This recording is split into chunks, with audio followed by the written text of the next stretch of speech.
Hello my dear students, you are most welcome on WS Academy. As you know that we started this Polity MCQ series.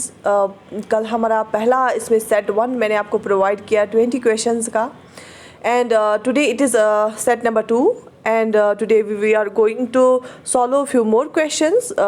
जो भी हमने topics पढ़े अभी हम making of constitution जो है उसी के ही questions कर रहे हैं. बिल्कुल बेसिक से स्टेटमेंट बेस्ड पे फिर आगे जाके हायर लेवल्स हम करेंगे. और जैसे बाकी टॉपिक्स हमने पढ़े हैं, जैसे प्रियम्बल हमने पढ़ा है, प्रेसिडेंट के बारे में हमने पढ़ा है, इलेक्शन कमीशन हमने पढ़ा है, एंड उसके बाद फंडामेंटल ड्यूटीज़, उसके बाद अमेंडमेंट हमने पढ़ा, और फीचर्स ऑफ इंडियन कॉन्स्टिट्यूशन. उस सब के रिलेटेड जितने भी MCQs हैं, ये MCQ सीरीज़ बिल्कुल आपके एग्ज़ाम तक चलेगी. ठीक है, बराबर आपके एग्ज़ाम तक ये MCQ सीरीज़ चलेगी इंशाल्लाह. और सेम कल की तरह यहाँ पे मैंने क्वेश्चन रखे हैं, उसके बाद 4 ऑप्शंस हैं. आप आंसर देने की कोशिश कर लीजिए, खुद पेन और पेपर उठा के आंसर लिख लीजिए, फिर आप देखिए कि आपको कितने सही हुए हैं, कितने गलत हुए हैं. और ये सारे पॉइंट्स हमने पढ़े हैं, क्लासेस में पढ़े हैं हमने सारे पॉइंट्स. और आप जो इसमें लाइव चैट में या कमेंट सेक्शन में क्विकली आंसर कर लीजिए. बिल्कुल एक फ़्लो में हम चलेंगे, कोई और बात ना करते हुए. आप जो है अपना आंसर जो है आप लाइव चैट में लिख लीजिए, सो दैट आपका भी इंटरेस्ट रहेगा और इंटरेक्टिव आपको याद रहेगा उससे. ठीक है, तो चले हम स्टार्ट करते हैं क्वेश्चन नंबर 21 से. Okay, question number 21, which of the following features do not contribute to the making the Indian constitution the bulkiest in the world? आपको पता है इंडिया का कॉन्स्टिट्यूशन जो है वो बहुत बल्कि है ना, ह्यूज है, इट्स ह्यूज. तो ये बोल रहा है क्वेश्चन कि जो भी हमने नीचे फीचर्स दिए हैं इनमें से कौन सा फीचर ऐसा है जो इसको इंडियन कॉन्स्टिट्यूशन को बल्कि नहीं बना रहा है. ठीक है, तो इसमें कुछ 4 स्टेटमेंट्स है, आपको देखना है 4 में से कौन नहीं बनाएगा बल्कि. ठीक है, चले हम देखते हैं 4 statements. Statement 1, various types of emergencies are considered in detail. Statement number 2, it codifies the rights and privileges of the members of parliament and state legislatures. 3, it enumerates all types of Indian citizenship and how it can be terminated. 4, it contains not only a list of fundamental rights but also the restrictions to be placed on them. तो इन 4 में से आपको देखना है कि कौन क्या कर रहा है, कौन इसको बल्कि नहीं बना रहा है इनमें से. तो आप इनको पढ़ के बताइए कि कौन इनमें से बल्कि नहीं बना रहा है इसको, कॉन्स्टिट्यूशन को. पहला statement, second statement, third statement और फोर्थ, इन 4 में से आप देख लीजिए ऑप्शंस में देखे हैं फर्स्ट एंड सेकंड कौन नहीं बना रहा है बल्कि. ठीक है, first and second, first and fourth, second and third, and first second and third. Yes, answer भी मैंने आपको दिखाया. तो देखो, various types of emergencies are considered in detail. बिल्कुल सही बात है, एक इमरजेंसी के लिए एक चैप्टर ही दिया गया है हमारे कॉन्स्टिट्यूशन में. ठीक है, पार्ट 18 में आई थिंक ये आता है. तो तीनों इमरजेंसीज को इन डिटेल बताया गया है, तो ऑब्वियसली इससे बल्कि बन रहा है कॉन्स्टिट्यूशन. ये सही है. It codifies the rights and privilege of members of parliament and state legislatures. देखो, मैं कोशिश करती हूँ टॉपिक के रिलेटेड ही क्वेश्चंस लाने की, लेकिन कभी कभी क्या क्वेश्चन होता है उसमें कोई स्टेटमेंट होता है जो आपने अभी नहीं पढ़ा हुआ होता है. तो बट यहाँ पे ही आप याद रख लीजिए, रिविजन होता रहेगा आपका. देखो, it codifies the rights and privilege of members of parliament state legislatures. ये गलत है क्योंकि वो कोडिफाई नहीं करके हमने ब्रिटिश कन्वेंशन पे ही इनकी जो राइट्स एंड प्रिविलेज है वो लिए हैं. तो ये इसको बल्कि नहीं बना रहा है, ये गलत है. ठीक है, तो ये आंसर आएगा इसमें क्योंकि ये बल्कि नहीं बना रहा है. It enumerates all types of Indian citizenship and how it can be terminated. ये भी गलत है. क्यों? क्योंकि इंडियन सिटीजनशिप एक ही है. यहाँ पे सबके पास सिटीजनशिप किसकी है? इंडिया की है. जम्मू एंड कश्मीर एक्सेप्शन थी, वो भी ख़त्म हो गई. यहाँ पे कोई डुअल सिटीजनशिप नहीं है, यहाँ पे सिर्फ सिंगल सिटीजनशिप है. तो इससे कोई बल्कि नहीं बनेगा क्योंकि यहाँ पे एक तरह की ही सिटीजनशिप है. ठीक है, तो ये भी गलत हुआ. तो दैट मीन्स कौन कौन सा आ रहा है इसमें? सेकंड, क्योंकि ये भी नहीं है, और थर्ड, सेकंड एंड थर्ड इसका आंसर होगा. चौथा ऑप्शन क्या है? It contains not only a list of fundamental rights but also the restrictions placed to be on them. ये बिल्कुल सही है, ये बल्कि बना रहा है. कैसे?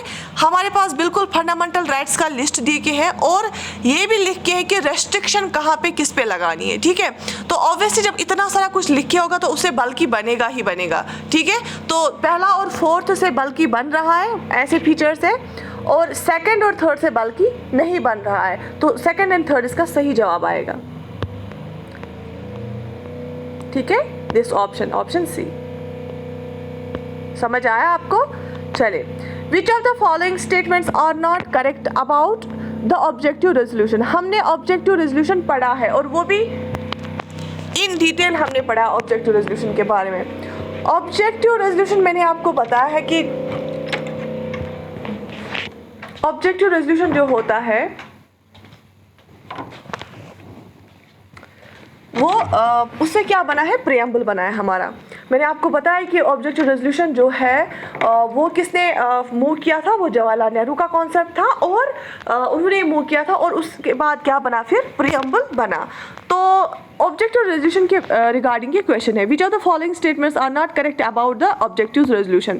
पहला, it was moved by Jawaharlal Nehru in the constituent assembly. Second statement, it called for just rights for minorities. Third, it formed the basis for the chapter on fundamental rights.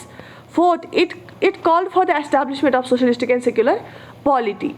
ठीक है, तो इन चारों में से हमें बताइए कि ऑब्जेक्टिव रेजोल्यूशन के रिलेटेड कौन सा सही है और कौन सा नहीं है सही। ठीक है, तो आप स्टेटमेंट वाइज हम देखेंगे। क्या पहला स्टेटमेंट सही है, it was moved by Jawaharlal Nehru in constituent assembly, बिल्कुल सही है।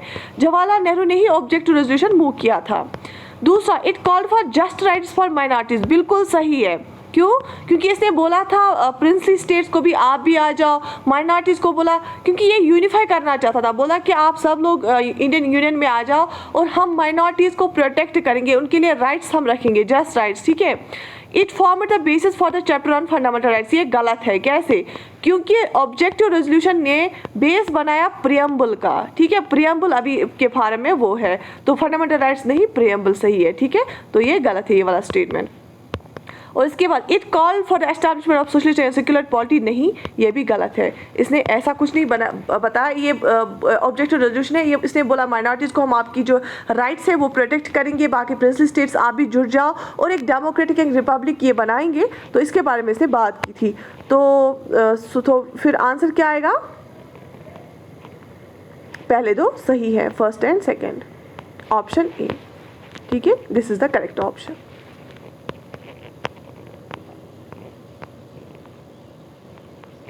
अच्छा, इसमें बोला कि कौन नहीं है, ठीक है, विच इज़ नॉट करेक्ट, तो फिर थर्ड एंड फोर्थ आएगा। ठीक है, थर्ड एंड फोर्थ गलत है, राइट। चल, विच of the following items is wrongly matched, गलत किसका मैच किया गया है? यहाँ पे आपको मैच देके है, कौन सा मैच गलत है ये आपको बोलना है। तो पहले देख लीजिए, A part, December 9, 1947 constituent assembly's first meeting, तो क्या ये सही है या गलत है? 9 दिसंबर 1947 की पहली बार मीटिंग हुई थी क्या कॉन्स्टिट्यूएंट असेंबली की? आप ये देख लीजिए। उसके बाद दूसरा statement, November 26, 1949 the people of India adopted enacted and gave to themselves the constitution of India, तो क्या ये सही है? 26 नवंबर 1949 को ऐसा हुआ था, तो ये भी आप बताइए। Third part, January 24, 1950 the Constitution was finally signed by the members of Constituent Assembly, क्या ये सही है कि गलत है? Fourth part, January 26, 1950 the date of the commencement of the Constitution, तो क्या जो January 26, 1950 commencement का डेट है, फोर्स लाने का डेट है, तो आप मुझे बताइए इनमें से फिर रॉन्गली कौन सा मैच करके। तो यहाँ से ही हम देख लीजिए, January 26, 1950 date of commencement of constitution, क्या ये सही है? बिल्कुल सही है। क्यों? क्योंकि 26 जनवरी 1950 को हम रिपब्लिक डे मानते हैं और यहाँ से ही फोर्स में आया था, कमेंसमेंट हुआ था कॉन्स्टिट्यूशन का फोर्स में, ये सही मैच करके। ठीक है, आगे देखते हैं पार्ट सी। अब देखो, January 24, 1950 the constitution was finally signed by members, बिल्कुल सही है। जनवरी 24, 1950 को कॉन्स्टिट्यूशन को साइन किया गया था और कल हमने देखा इसी डेट पे नेशनल सॉन्ग, नेशनल एंथम और प्रेसिडेंट बनाया गया था जवाहरलाल राजेंद्र प्रसाद को इसी डेट पे, तो इसी डेट पे साइन किया गया कॉन्स्टिट्यूशन 24 जनवरी 1950, ये मैच भी सही है। बी देखते हैं हम, 26 November 1949 the people of India adopted enacted and give to themselves the constitution of India, बिल्कुल यही डेट है हमारे कॉन्स्टिट्यूशन एडॉप्शन का, 26 नवंबर 1949, ये भी सही है। तो तीनों ऑप्शन हमने देखे सही है, अब बचा ऑप्शन नंबर ए। अब मुझे बताओ इसमें गलती कहाँ पे, ज़रा बताओ ये क्यों रॉन्ग है? December 9, 1947 constituent assembly first meeting, December 9 तो ठीक है, लेकिन 1946 में हुआ था, नॉट 47। ठीक है, तो December 9, 1946 इज़ द राइट, तो ये रॉन्ग है क्योंकि यहाँ पे 47 लिख के पहली मीटिंग कब हुई थी कॉन्स्टिट्यूंट असेंबली की? 9 दिसंबर 1946। यहाँ तक समझ आया? चले आगे देखते हैं। तो ऑप्शन ए इसमें जो रॉन्गली मैचड था। Which of the following provisions of the Constitution came into force from November 26, 1949? तो कौन कौन से प्रोविजंस 26 नवंबर से फोर्स में आए? क्यों? हमें पता है कि हमारा कॉन्स्टिट्यूशन जो फोर्स में आया वो आया 26 जनवरी से 1950, लेकिन अडॉप्ट हुआ कॉन्स्टिट्यूशन इस डेट पे 26 नवंबर, और उसी के साथ कुछ इंपॉर्टेंट प्रोविजंस फोर्स में आए। 26 नवंबर से ही कुछ इंपॉर्टेंट प्रोविजंस फोर्स में आए। उन प्रोविजंस में से कौन कौन सा प्रोविजन यहाँ पे देखो। प्रोविजन रिलेटेड टू सिटीजनशिप, क्या ये पहले ही फोर्स में आया 26 नवंबर? प्रोविजन रिलेटेड टू इलेक्शंस, क्या ये पहले ही फोर्स में आया? Provision related to provisional parliament, क्या ये पहले ही फोर्स में आया? फंडामेंटल राइट्स, तो क्या ये पहले ही फोर्स में आया? इनमें से कौन पहले ही फोर्स में आया? दैट मीन्स 26 नवंबर को ही कौन फोर्स में आया इनमें से, इन प्रोविजंस में से, जो ये 4 स्टेटमेंट्स है। फिर से आप देख लो, citizenship related, elections related, provisional parliament related और fundamental rights related. So the correct option is option यहाँ पे देखे हैं, C option is correct option 1, 2 and 3। ठीक है, तो सी ऑप्शन हम देखेंगे। दैट मीन जो फंडामेंटल राइट्स है वो पहले नहीं आया था, ये आया 26 जनवरी को। ठीक है, तो ये 26 नवंबर को नहीं आया था फंडामेंटल राइट्स वाला। अलबत्ता जो provisions related to provisional parliament है ये पहले ही आया था। और इंपॉर्टेंट क्वेश्चन है, बहुत इंपॉर्टेंट है, provisions related to parliament, provisional parliament पहले ही अडॉप्ट हुआ था। मैंने आपको ये पढ़ाया भी है, 26 नवंबर को ही अडॉप्ट हुआ था, ये वाला फोर्स में आया था। और प्रोविजंस रिलेटेड टू इलेक्शंस भी देखो, एक कॉमन सेंस है। कैसे? जब कॉन्स्टिट्यूशन बना फिर 26 जनवरी रखा गया इसको एनफोर्समेंट डेट, ठीक है, रिपब्लिक डे जब से मनाते हैं। लेकिन कॉन्स्टिट्यूशन क्यों बना? उस टाइम पार्टीशन हुआ था ना, तो हमें मजबूरी थी ना देखने की सिटीजन कौन है कौन नहीं है। तो सिटीजनशिप एक इम्पॉर्टेंट मुद्दा था तब, तो सिटीजनशिप को पहले ही फोर्स में लाया गया 26 नवंबर को ही। और दूसरी बात, पहले जनरल इलेक्शंस हुए 51-52 के बीच में। ठीक है, तो ऑब्वियसली इलेक्शंस कराने की भी जल्दी थी, तो प्रोविजन रिलेटेड टू इलेक्शन भी पहले ही अडॉप्ट किए, फोर्स में आया। ठीक है, और उसके बाद हमारे पास पहले कॉन्स्टिट्यूंट असेंबली थी, पार्लियामेंट नहीं था, तो provision related to provincial parliament की जरूरत भी थी, तो इस रिलेटेड भी प्रोविजंस पहले ही फोर्स में आ गए। अलबत्ता जो फंडामेंटल राइट्स है, DPSPs है, बाकी सारी चीज़ें हैं, ये बाद में आ गई फोर्स में। ठीक है, तो option C is right option, first, second and third. उसके बाद consider the following statements, the Indian constitution is. ठीक है, इंडियन कॉन्स्टिट्यूशन के रिलेटेड कुछ स्टेटमेंट्स देखे हैं। पहला है अनरिटन कॉन्स्टिट्यूशन, क्या इंडियन कॉन्स्टिट्यूशन अनरिटन है? दूसरा है रिटन कॉन्स्टिट्यूशन, क्या इंडियन कॉन्स्टिट्यूशन रिटन है? और तीसरा है largely based on government of India act 1935, क्या ये सही है? क्या ये लार्जली बेस्ड है गवर्नमेंट ऑफ इंडिया एक्ट 1935 पे? तो अब बताइए इन 3 स्टेटमेंट्स में सही कौन है, गलत है? क्या सेकंड और 1 सही है, सेकंड और थर्ड, या फर्स्ट एंड सेकंड, या फर्स्ट एंड थर्ड? तो देखिए, बिल्कुल जो कॉन्स्टिट्यूशन है, मैंने आपको बोला स्ट्रक्चरल पार्ट किस पे डिपेंड है? गवर्नमेंट ऑफ इंडिया एक्ट 1935 पे, बिल्कुल ये सही है। और हमारा कॉन्स्टिट्यूशन क्या है? रिटन है, इवन लेंथी है, बल्किएस्ट कॉन्स्टिट्यूशन द वर्ल्ड है, लेंथीएस्ट कॉन्स्टिट्यूशन है, रिटन कॉन्स्टिट्यूशन है। मैंने आपको ये भी पढ़ाया है कि US का कॉन्स्टिट्यूशन भी रिटन है, लेकिन ब्रिटेन का कॉन्स्टिट्यूशन अनरिटन है, ब्रिटेन का कॉन्स्टिट्यूशन लिखा नहीं है। अलबत्ता US का कॉन्स्टिट्यूशन रिटन है और हमारा इंडिया का कॉन्स्टिट्यूशन भी रिटन है। ठीक है, तो second and third is the correct answer, क्योंकि रिटन कॉन्स्टिट्यूशन है और ये लार्जली बेस्ड है गवर्नमेंट ऑफ इंडिया एक्ट 1935 पे। अनरिटन कॉन्स्टिट्यूशन गलत है, क्योंकि ये ब्रिटेन का कॉन्स्टिट्यूशन अनरिटन है, यहाँ का नहीं है। ठीक है, मैंने आप लोगों को सब ये सारी चीज़ें पढ़ाई हैं, इसलिए मैं थोड़ा फ्लो में चल रही हूँ, क्योंकि आपने बहुत बार मैंने आपको ये बातें बोली हैं। So option B 2 and 3। देखो, परसों से कल से हमने कितनी बार कुछ चीज़ें रिवाइज की, रिपीट की हुई, तो वो आपको स्टिक होती हैं फिर, इसलिए आपको फिर प्रॉब्लम नहीं होनी चाहिए एग्जाम में क्वेश्चन सॉल्व करने में। The Indian constitution establish secular state meaning. तो इंडियन कॉन्स्टिट्यूशन का जो स्टेट है ये क्या है? सेक्युलर स्टेट है। बिल्कुल हमारा जो गवर्नमेंट ऑफ इंडिया वो क्या है? सेक्युलर है। ये बिल्कुल प्रियम्बल में भी दिया है, फंडामेंटल राइट्स में भी बताया गया है। तो इसका मीनिंग क्या होता है सेक्युलर स्टेट का? मैंने एक एक वर्ड का मीनिंग आपको क्लासेस में बताई है। तो सेक्युलर स्टेट का मीनिंग क्या होता है? The state treats all religions equally. क्या ये सही है गलत है?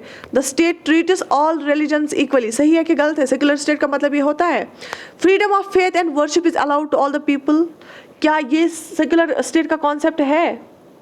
Freedom is of faith and worship is allowed to all the people. Educational institutions without exception are free to impart religious instructions। क्या without any exception हर एक educational institution को allowed है कि वो रिलीजियस इंस्ट्रक्शन, जैसे प्रेयर होता है सुबह सुबह, जैसे कुरान होगा, रामायण होगा, भगवद गीता होगा, क्या हर एक एजुकेशन इंस्टीट्यूशन को अलाउ है ये इम्पार्ट करना? और चौथा क्या है? The state makes no discrimination on the base of religion in matters of employment. क्या यहाँ पे एम्प्लॉयमेंट मिलती है विदाउट रिलीजन को देख के?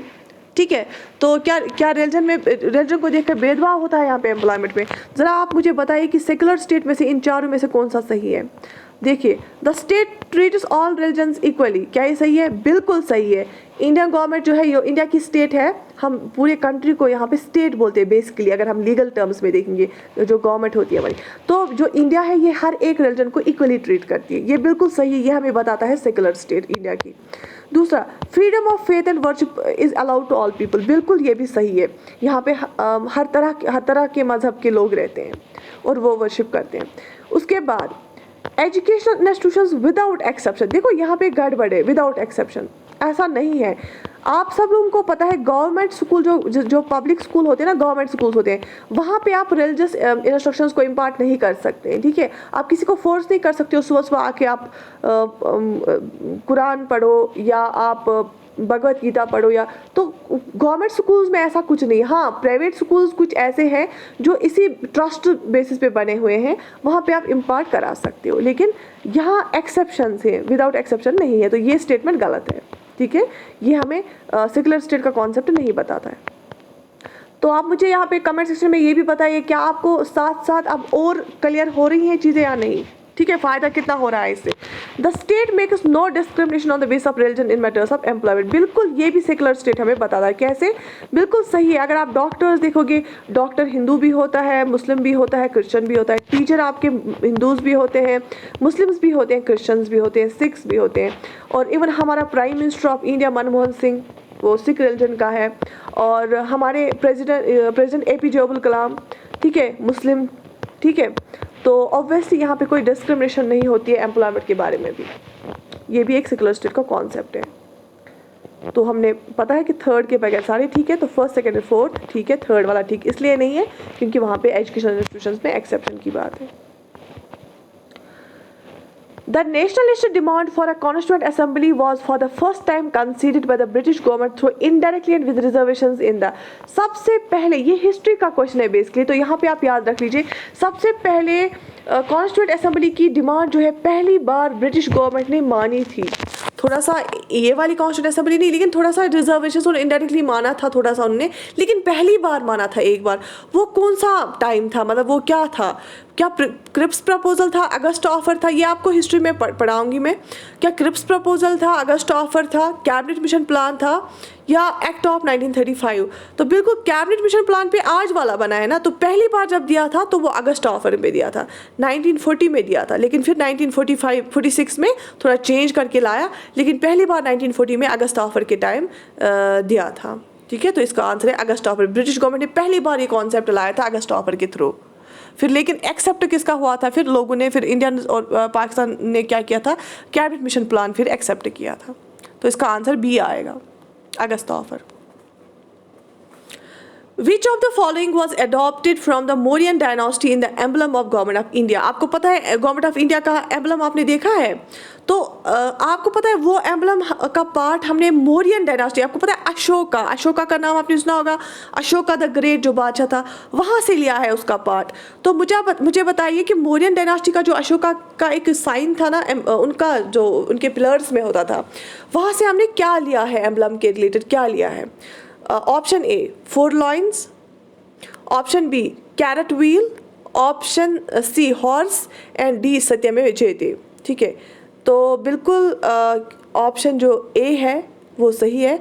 हमने 4 लॉइन्स लिए हैं एम्बलम में, जो 4 लॉइन्स है ना, चार वो दिखते हैं 4 डायरेक्शंस में, 4 लाइन्स हमने अशोका द ग्रेट के पिलर के ऊपर जो होता था उससे लिया है 4 लाइन्स। ठीक है, वो इंडिया का एम्बलम है, अभी थोड़ा सा मॉडिफाई करके है तो वही है, और ऑप्शन ए। इसके बाद who among the following is known as the father of Indian constitution. किसको हम फादर ऑफ इंडियन कॉन्स्टिट्यूशन बोलते हैं? ये बहुत इजी है। A B R Ambedkar, B Mahatma Gandhi, C Jawaharlal Nehru and Vallabh Bhai Patel. Believe me exam में आप जाते हैं, आप नर्वस होते हैं तो आप ऐसे इजी वाले क्वेश्चंस गलत करके आते हैं, तो इसीलिए ज़रूरी है एमसीक्यूज को सॉल्व करना। तो इसका जो सही आंसर है वो है B R Ambedkar, father of Indian constitution B R Ambedkar है, क्योंकि ये ड्राफ्टिंग कमेटी के चेयरमैन भी थे। Father of Indian constitution B R Ambedkar. ठीक है, When did Mr. Attlee, Prime Minister of England, announce the transfer of power to the Indians? तो prime minister जो थे ना इंग्लैंड के, ब्रिटेन के, तब मिस्टर एटली थे ब्रिटिशर्स के प्राइम मिनिस्टर। जब जब इन्होंने बोला था हम पावर ट्रांसफ़र करेंगे, तो ये भी एक हिस्ट्री का क्वेश्चन यहाँ पे आया है। इन्होंने कब बोला था? इन्होंने बोला था, ऑप्शंस है, किसी को मत पता होगा, फरवरी 1947, अगस्त 1947, जून 1948, जून 1949। अगर सिंपली देखा जाएगा आप ये लोग जवाब दोगे तो क्लेमेंट एटली ने लेकिन क्या बोला था? उसने बोला था जून 1949 में, 48 जून 1948 में हम ट्रांसफ़र करेंगे पावर, ये बोला था उसने, जून 1948। ठीक है, ऑप्शन सी एटली ने बोला था, जो कि प्राइम मिनिस्टर था। उसके बाद who proposed the preamble before the drafting committee of the constitution. जो कॉन्स्टिट्यूशन की बनाने वाली कमेटी थी ना, ड्राफ्टिंग कमेटी, उसको किसने प्रपोज किया था कि प्रियम्बल होना चाहिए? ठीक है, so options are Jawaharlal Nehru, B R Ambedkar, B N Rao, Mahatma Gandhi. तो चूज़ द करेक्ट ऑप्शन। आप मुझे इसका जवाब दे दीजिए, क्योंकि मैंने बहुत बार आपको इसके बारे में पढ़ाया है। ड्राफ्टिंग कमेटी के सामने किसने प्रपोजल रखा था प्रियम्बल बनाने का? किसने रखा था बताओ? जवाहरलाल नेहरू। क्यों? क्योंकि इसने ऑब्जेक्टिव रेजोल्यूशन पास किया था, मूव किया था, और ऑब्जेक्टिव रेजोल्यूशन ही फिर बाद में क्या बना? प्रियम्बल बना। ठीक है, तो option A is the right option. Jawaharlal Nehru ने बोला था, प्रपोज किया था और फिर एक्सेप्ट भी हुआ वो। विच of the following is correct regarding the Indian constitution. Indian constitution के लिए कौन सा ये स्टेटमेंट सही है? It is completely based on British constitution. क्या ये कम्प्लीटली ब्रिटिश कॉन्स्टिट्यूशन पे बनाया गया है? क्या ये सही है? It is made only on the base of government of India act 1935। क्या ये सिर्फ गवर्नमेंट ऑफ इंडिया एक्ट 1935 पे बनाया गया है? It's a mixture of several constitutions. क्या ये बहुत सारे कॉन्स्टिट्यूशन से बनाया गया है? It is original. क्या ये सिंपली किसी से नहीं लिया गया है, सिंपली खुद लिखा गया है? मैंने आपको बहुत बार ये पढ़ाया है, आप क्वेश्चन का आंसर कर लीजिए, बोलिए कौन सा ऑप्शन इसमें सही है।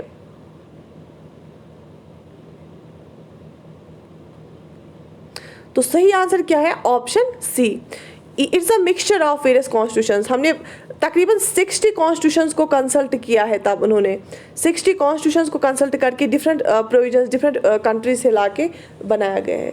तो we can say it is a mixture of several constitutions. Option C is the correct option.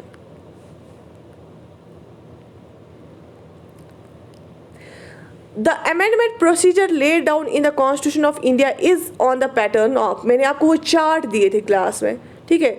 The amendment procedure laid down in the Constitution of India is on the pattern of।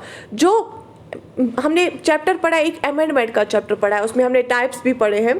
Batch 1 I think, batch 1, batch 2 भी शायद थोड़ा 1-2 classes पीछे है। तो amendment का जो procedure है वो हमने कॉन्स्टिट्यूशन में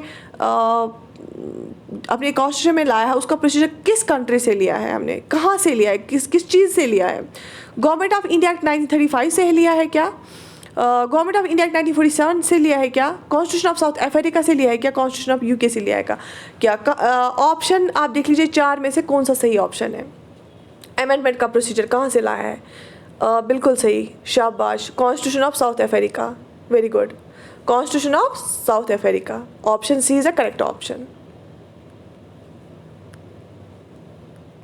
आई am getting the huge response for this MCQ session. Thank you so much for all of you. देख लीजिए एक और question. The first session of the constituent assembly was held in.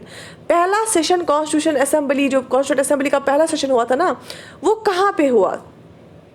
Bombay, Calcutta, Lahore, new Delhi. So choose the correct option. Mumbai, Calcutta, Lahore, new Delhi. So yes, the right option is new Delhi. New Delhi में हुआ था. ठीक है जी, new Delhi में हुआ था. One more question. Who among the following was the chairman of the Union Constitution Committee of the Constituent Assembly? देखो इस कमेटी का मैंने आपको बताया कि मैं आपको बार बार ये रिवाइज कराऊंगी. यूनियन कॉन्स्टिट्यूशन कमेटी का चेयरमैन कौन था? यूनियन कॉन्स्टिट्यूशन कमेटी का चेयरमैन, यूनियन कॉन्स्टिट्यूशन कमेटी का चेयरमैन कौन था? ऑप्शंस देखो. B.R. अम्बेडकर, मैंने आपको बहुत बार ये पढ़ाया है. B.R. अम्बेडकर, J.B. कृपलानी, जवाहरलाल नेहरू, अलादी कृष्णा स्वामी अय्यर. आप इन चारों में से बताइए कौन था इसका चेयरमैन. कल भी हमने ये किया. So yes, the chairman was option C, Jawaharlal Nehru. It was headed by Jawaharlal Nehru. तो जवाहरलाल नेहरू क्या थे? चेयरमैन थे. किसके? यूनियन कॉन्स्टिट्यूशन कमेटी के. यूनियन कॉन्स्टिट्यूशन कमेटी के. ठीक है, ठीक है जी. सो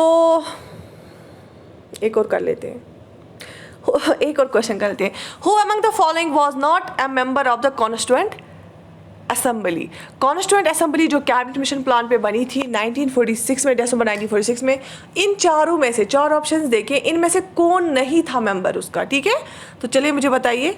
A, Sardar Vallabh Bhai Patel, B, Acharya J.B. Kripalani, C, Loknayak Jayaprakash Narayan,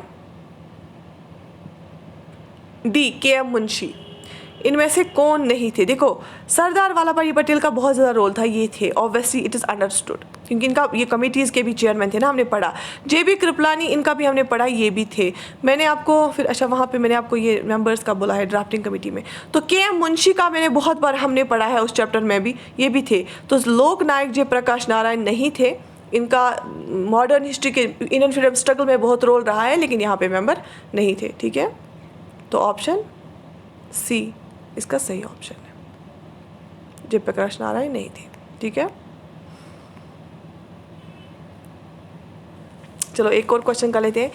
which among the following are the features of a federal state? Federal state के फीचर कौन है इसमें से? मैंने आपको ये भी पढ़ाया है. The powers of the central and the state governments are clearly laid down. ठीक है, क्या फेडरल स्टेट में क्लियरली ले डाउन होते हैं पावर्स, लिस्ट बना के होते हैं फेडरल स्टेट में या यूनाइटेड स्टेट में? It has unwritten constitution. क्या इसका अनरिटन कॉन्स्टिट्यूशन होता है? दो में से कौन सा फीचर है फेडरल का? क्या इनके क्लियरली डिफाइन करके होते हैं पावर्स, या इनका अनरिटन कॉन्स्टिट्यूशन होता है? दोनों होते हैं ये फीचर्स, या दोनों नहीं होते हैं, या एक होता है? आप मुझे बताइए. तो में से फेडरल पता है, मैंने आपको पढ़ा है ना कि फेडरल होता है कि जब आपको कंट्री में यूनियन और स्टेट्स में बटा होता है पावर. ठीक है, तो ऑप्शन 1 इज राइट ऑप्शन, क्योंकि फेडरल में हमेशा रिटन कॉन्स्टिट्यूशन होता है. रिटन कॉन्स्टिट्यूशन जो है किसका फीचर होता है? फेडरल का. जैसे अमेरिका कॉन्स्टिट्यूशन फेडरल कॉन्स्टिट्यूशन है, वहाँ पे भी स्टेट्स में डिवाइड किया गया है, यहाँ पे भी स्टेट्स हैं. तो इंडिया का कॉन्स्टिट्यूशन भी फेडरल ही माना जाता है, क्वासी फेडरल. तो ये एक फेडरलिज्म का फीचर होता है कि रिटन कॉन्स्टिट्यूशन होता है और पावर जो सेंट्रल और स्टेट का होता है वो डिफाइन करके होता है प्रॉपरली. तो ऑप्शन A इसका सही जवाब है. Option A. ऑप्शन बी क्यों गलत है? क्योंकि रिटन कॉन्स्टिट्यूशन होता है उसका फीचर, अनरिटन नहीं. और ऑप्शन ए इसलिए सही है क्योंकि बिल्कुल फेडरल पॉलिटी जहाँ पे भी होती है वहाँ पे अलग अलग लिस्ट्स होते हैं. स्टेट का अपना लिस्ट होता है, अपना पावर डिफाइन करके होता है. सेंटर का अपना लिस्ट होता है, अपना पावर डिफाइन करता होता है करके होता है. यहाँ पे भी हमें 7th शेड्यूल में 3 लिस्ट है, स्टेट लिस्ट, यूनियन लिस्ट और कंकरेंट लिस्ट. स्टेट लिस्ट में सिर्फ स्टेट लॉ रूल बना सकता है, यूनियन लिस्ट में सिर्फ सेंट्रल गवर्नमेंट बना सकते हैं लॉ, कंकरेंट लिस्ट में दोनों बना सकते हैं. ठीक है, तो यहाँ हमारे पास 3 लिस्ट से. तो I think this is sufficient for today. I hope आपको बहुत रिवाइज हुआ होगा इससे. तो क्लासेस तो हमारी चल रही है वहाँ से पॉलिटी क्लासेस, और यहाँ से रिवाइज हो रहा है आप लोगों का. जब तक आपका एग्ज़ाम बिल्कुल आ जाएगा तब तक हम ये कंटिन्यू करेंगे MCQ सीरीज़. सो बाकी I wish you all the best. do well. Thank you for such a huge response. I'm getting such a huge response. It's really amazing. I wish you all the best. Take good care of yourself. Allah Hafiz.